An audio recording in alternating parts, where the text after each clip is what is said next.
China से यहाँ जो केसेस मिले हैं इंडिया में नहीं आए हैं, उनका कोई ट्रैवल हिस्ट्री नहीं है। वो सिंपली ये बताता है कि आपके कंट्री में पहले से ये वायरस है।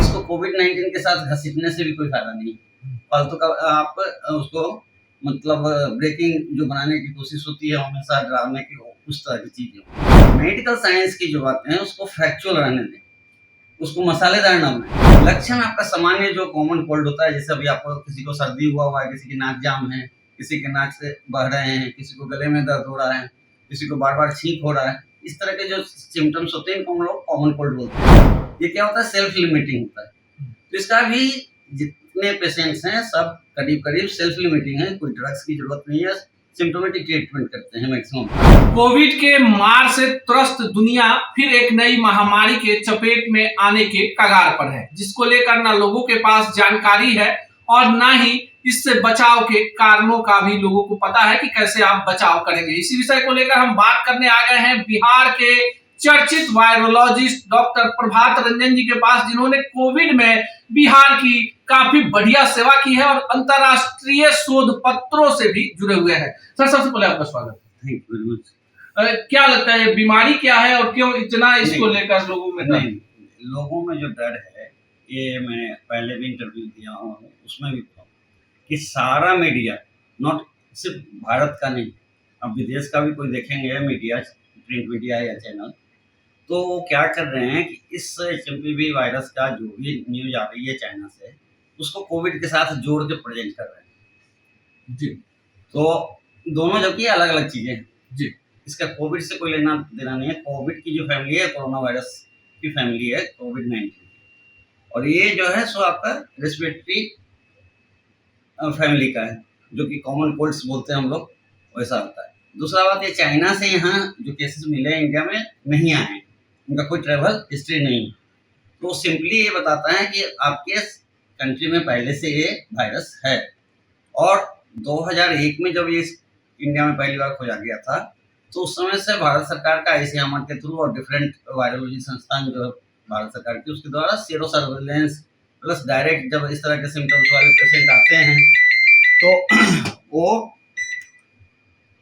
वैसे पेशेंट्स का हम लोग नेजल स्वाब और ये करके जो उन्होंने आरटीपीसीआर करके टेस्टिंग किया है, तो हर 2 साल 3 साल का जो उन्होंने डाटा निकाला, तो ये बच्चों में 5 से 8% और बच्चे बड़े को भी यदि एक्यूमुलेट कर देंगे तो लगभग 9% से 10% ईयरली ऐसा इन्फेक्शन जो कॉमन कोल्ड का जो वेव्स आता है, जैसे अभी बच्चों में काफी बढ़ा हुआ है सर्दी खांसी, तो उसमें ये होता है।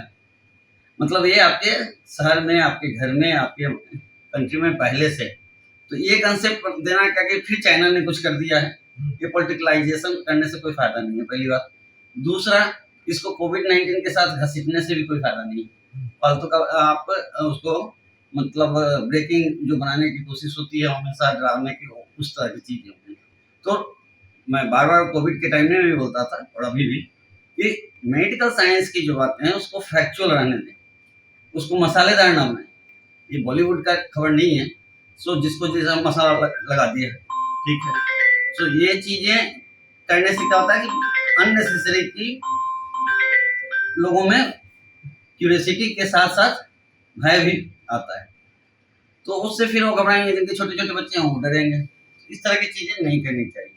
अच्छा, इसके लक्षण क्या है? लक्षण आपका सामान्य जो कॉमन कोल्ड होता है, जैसे अभी आपको किसी को सर्दी हुआ है, किसी की नाक जाम है, किसी के नाक से बह रहे हैं, किसी को गले में दर्द हो रहा है, किसी को बार बार छींक हो रहा है, इस तरह के जो सिम्टम्स होते हैं इनको हम लोग कॉमन कोल्ड बोलते हैं। ये क्या होता है, सेल्फ लिमिटिंग होता है। तो इसका भी जितने पेशेंट्स हैं सब करीब करीब सेल्फ लिमिटिंग है, कोई ड्रग्स की जरूरत नहीं है, सिम्टोमेटिक ट्रीटमेंट करते हैं मैक्सिमम का। दूसरा क्या है कि इसका टारगेट ऑर्गन लंग नहीं, कोविड-19 का टारगेट ऑर्गन लंग था।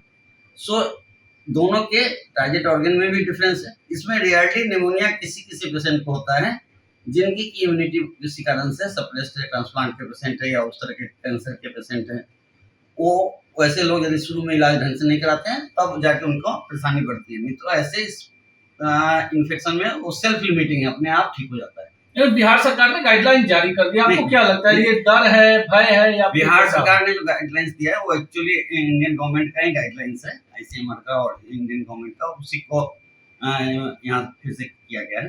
तो साफ सफाई से रहना है। आपको यदि सर्दी हुआ है, छींक आ रहा है, तो नेचुरली आप मास्क लगा के बाहर निकले तो अपने लिए और दूसरे के लिए भी अच्छी बात है। ये तो इन्फ्लुएंजा में भी हम लोग बोलते हैं जी, ऐसा थोड़े कि इसी वायरस में बोल रहे हैं। ये तो इंस्ट्रक्शन परमानेंट है कि यदि किसी को भी कॉमन कोल्ड हुआ है तो वो यदि सार्वजनिक जगह पे जा रहे हैं, भीड़ वाले जगह पे, तो मास्क लगा के जाए ताकि वो दूसरे को ना फैले। तो हमारे यहाँ कल्चर है कि लोग इसको बहुत सीरियसली नहीं लेते हैं, इसलिए पेशेंट्स के नंबर बढ़ जाते हैं। आप फॉरेन कंट्री में जाएंगे तो यदि किसी को छींक सर्दी है तो एक तो बाहर नहीं निकलता है, और यदि निकलना ही पड़ा तो वो मास्क लगा के निकलता है। तो उससे क्या होता है कि आपके डिजीज के प्रोग्रेशन, अब बिना मास्क के निकल रहे हैं सब लोग, तो जो 50 केस होता है वो 500 केस हो गया। डिफरेंट टाइप के वायरस है, एंटीनो वायरस है, रेस्पिरेटरी, सब एक साथ इस समय में एक्टिवेटेड रहते हैं। तो ये परेशानी होगी और कोई विशेष चीज होगा नहीं। अच्छा, चलते चलते आखिरी सवाल की, क्या ये महामारी है? अगर किसी को हो जाए तो फिर इलाज क्या? नहीं, कोई महामारी नहीं है, एकदम नहीं है महामारी। ये लोकलाइज्ड, जैसे आपका डेंगू होता है ना हर साल, तो उसी तरह से ये भी होता है। और किसी किसी साल जैसे डेंगू आपका थोड़ा ज्यादा हो जाता है, हर साल का जो डाटा है उससे वो डबल ट्रिपल हो जाता है। तो ऐसा ही इसमें भी थोड़ी हो सकती है, लेकिन अभी जो जितने केसेस मिले हैं वो तो सब नॉर्मल है।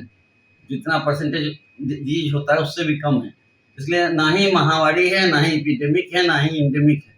इसको स्पोरेडिक बोलते हैं। स्पोरेडिक मतलब होगा कि एक पेशेंट यहाँ मिला, 2 पेशेंट वहाँ मिला, 2 पेशेंट आगरा में मिला, 2 पेशेंट कर्नाटका में मिला, 2 पेशेंट पुणे में मिला। तो ये स्पोरेडिक रिपोर्टिंग है अभी जो है। तो उसको आप क्या कहेंगे? कुछ नहीं कहेंगे, है ही नहीं कुछ। एक चिकित्सक के रूप में, चूंकि आप शोध कर रहे हैं, पूरे वर्ल्ड में जो शोध हो रहा है उससे आप जुड़े हुए हैं और लगातार आप काम कर रहे हैं, तो आप क्या सुझाव देंगे? कुछ नहीं है, सामान्य बात है कि यदि किसी को सर्दी खांसी हुआ है, एलर्जी हुआ है, कॉमन कोल्ड जैसे सिम्टम्स आ रहे हैं तो घर में रहें, स्टीम लें, नमक पानी से गार्गला करें, और यदि ज़्यादा दर्द वगैरह है तो पैरासीटामोल लें। उसके अलावा यदि उनको लगता है कि बढ़ रहा है तो अगल बगल में किसी भी डॉक्टर से मिलें और उसके हिसाब से ट्रीटमेंट लें। और जिस समय वो एक्टिव डिजीज है उनके पास, तो भीड़ भाड़ से जाने से बचें। देखिए, हमारे साथ बातचीत करने के लिए डॉक्टर प्रभात रंजन जी थे, और वो बता रहे हैं कि जो HMV है, जो वायरस है, इसको जिस तरह से प्रेजेंट किया जा रहा है उतना खतरनाक नहीं है, और भारत में इस पर 2001-2 में ही शोध हो चुके हैं और लगातार काम हो रहे हैं, सामान्य बीमारियों की तरह है।